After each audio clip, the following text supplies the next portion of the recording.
आज के इस वीडियो में हम कक्षा 6 के विज्ञान से अध्याय 10 बतलाएंगे और इसका नाम है सजीव और निर्जीव। ठीक है, तो आप लोग वीडियो को शुरू से लेके अंत तक देखिए और चैनल पे नए तो चैनल को सब्सक्राइब करके घंटी को बजा दीजिए।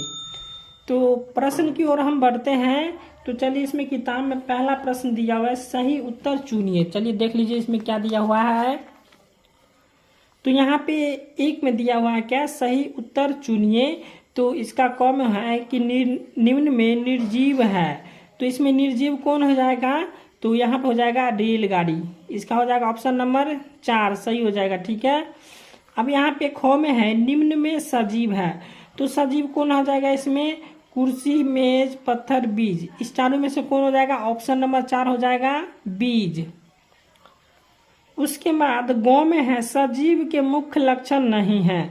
तो सजीव का मुख्य लक्षण नहीं है, यहाँ पे हो जाएगा ऑप्शन नंबर 4 हो जाएगा स्थिरता। ठीक है, इसके बाद घौ में है पौधे अपना भोजन निम्न क्रिया द्वारा स्वयं बनाते हैं। तो पौधे अपना भोजन निम्न क्रिया द्वारा प्रकाश संश्लेषण के स्वयं द्वारा बनाते हैं। ठीक है, तो यहाँ पर हो जाएगा ऑप्शन नंबर 3 हो जाएगा। उसके बाद अंग में है निम्न किस पौधे की पत्तियां छूने पर अचानक सिकुड़ जाती है। तो हो जाता है छुई मुई। इसका हो जाएगा ऑप्शन नंबर 3, क्या होगा, छुई मुई। उसके बाद दूसरा प्रश्न है, खाली जगहों को दिए गए शब्दों की सहायता से भरे। तो यहाँ पे खाली जगह में दिया हुआ है प्रश्न। ठीक है, इसको क्या करना है, आपको भरना है। तो जैसे यहाँ पे क में है सजीव, सजीव का खाली जगह में आ जाएगा प्रजनन द्वारा अपने समान जीवों की उत्पत्ति करता है। उसके बाद ख में है सजीवों को कार्य करने के लिए खाली जगह में आ जाएगा ऊर्जा की आवश्यकता होती है। उसके बाद गौ में है सजीवों में ऊर्जा उत्पन्न होने के लिए भोजन तथा खाली जगह में आ जाएगा श्वसन आवश्यक है। उसके बाद घ में है विषैले एवं दूषित पदार्थ, इसके खाली जगह में आ जाएगा उत्सर्जन क्रिया द्वारा शरीर से बाहर निकलते हैं। ठीक है, अब तीसरा में है आपका प्रश्न और उत्तर में जवाब देना है। ठीक है, तो यहाँ पे प्रश्न दिया, चलिए इसको हम कॉपी पर बतला देते हैं। ठीक है, यहाँ पे दिख रहा है आपको, जैसे यहाँ पे है 3 नंबर में, सजीव तथा निर्जीव में किन्हीं 5 अंतरों को स्पष्ट करें। तो यहाँ पे इसका उत्तर हम लिखे हैं, इधर हो जाएगा सजीव और इसके बाद इस साइड में लिखे हैं हम निर्जीव। ठीक है, तो इधर हम सजीव के लिखेंगे, इधर हम निर्जीव का लिखेंगे। तो यहाँ पे पहले हो जाएगा सजीवों में श्वसन की क्रिया होती है और निर्जीवों में श्वसन की क्रिया नहीं होती है। उसके बाद दूसरा है सजीवों में प्रजनन की क्षमता होती है और दूसरा हो जाएगा इसका कि निर्जीवों में प्रजनन की क्षमता नहीं होती है।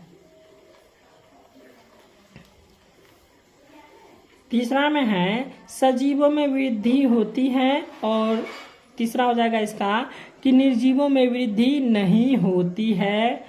और चौथा हो जाएगा सजीव भोजन करते हैं और इसका चौथा हो जाएगा निर्जीव भोजन नहीं करते हैं। उसके बाद पांचवा में है सजीवों में उत्सर्जन की क्रिया होती है, इसका पांचवा में हो जाएगा निर्जीवों में उत्सर्जन की क्रिया नहीं होती है।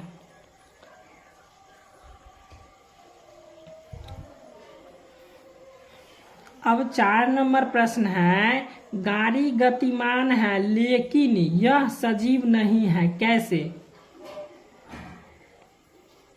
तो इसका उत्तर हो जाएगा गाड़ी गतिमान है लेकिन यह एक मशीन है जिसे इंजन के द्वारा चलाया जाता है, वह खुद से नहीं चलता है।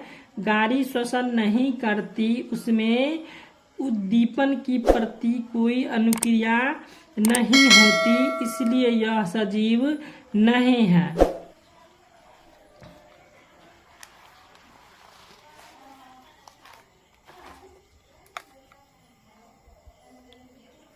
अब 5वां प्रश्न है, मछली सजीव है, इसके पक्ष में तर्क प्रस्तुत करें।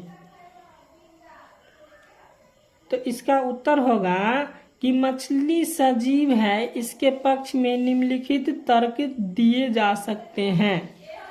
जैसे में हम लिखे पहला, मछली में श्वसन की क्रिया होती है।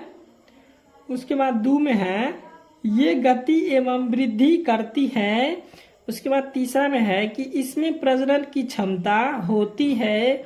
उसके बाद चौथा में हो जाएगा ये उद्दीपन के प्रति अनुक्रिया करती है।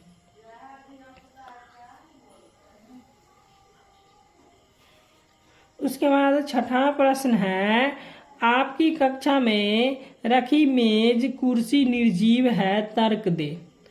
तो छठा का उत्तर हो जाएगा हमारी कक्षा में रखी मेज कुर्सी निर्जीव है क्योंकि ये गति नहीं करती है, वृद्धि नहीं करती है, इसमें श्वसन की क्रिया नहीं होती है, ये भोजन नहीं करती हैं, प्रजनन नहीं करती और ये उद्दीपन के प्रति अनुक्रिया नहीं करती हैं।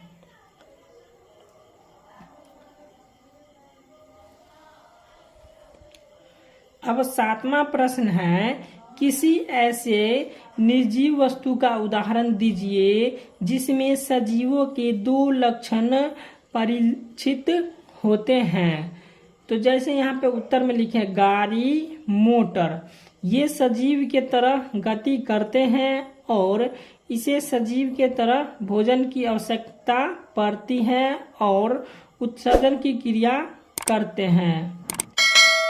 8 नंबर प्रश्न है, निम्न में से कौन सी निर्जीव वस्तुएं किसी समय सजीव का अंश थी? जैसे मक्खन, चमड़ा, मृदा, ऊन, बिजली का बल्ब, खाद, उसके बाद हो जाएगा तेल, नमक, रबर। इसमें जो है सो कभी भी सजीव का अंश था, तो जैसे हो जाएगा चमड़ा। चमड़ा में जो है सो चमड़ा किससे प्राप्त होता है? तो चमड़ा किससे प्राप्त होता है? गाय से होता है, जानवर से प्राप्त होता है। ठीक है, तो यहाँ पे ऊन हो जाएगा। ठीक है, ऊन किससे प्राप्त होता है? भेड़ से प्राप्त होता है। ठीक है, तो ये भी इसमें कभी भी सजीव का अंश था। उसके बाद खाद किससे प्राप्त होता है? खाद किससे प्राप्त होता है? जानवरों से प्राप्त होता है। और उसके बाद तेल किससे प्राप्त होता है? पेड़ पौधे से प्राप्त होता है। उसके बाद सेब है, तो सेब भी पेड़ पौधे से प्राप्त होता है। और रबर भी है जो है पेड़ पौधे से प्राप्त होता है। तो इसमें कभी भी सजीव का अंश था। तो चलिए अब हम प्रश्न संख्या 9 की ओर बढ़ते हैं। तो यहाँ पे 9वां प्रश्न है, सजीवों के विशिष्ट लक्षण सूचीबद्ध कीजिए। तो इसका उत्तर हम लिखे हैं, सजीवों के विशिष्ट लक्षण निम्नलिखित हैं। पहला हो जाएगा सजीव श्वसन की क्रिया करते हैं। दूसरा, सजीवों को भोजन की आवश्यकता होती है। उसके बाद तीसरा है सजीव उद्दीपनों के प्रति अनुक्रिया करते हैं।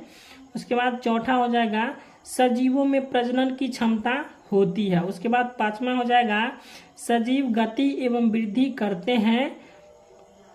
उसके बाद छठा हो जाएगा सजीव उत्सर्जन की क्रिया करते हैं।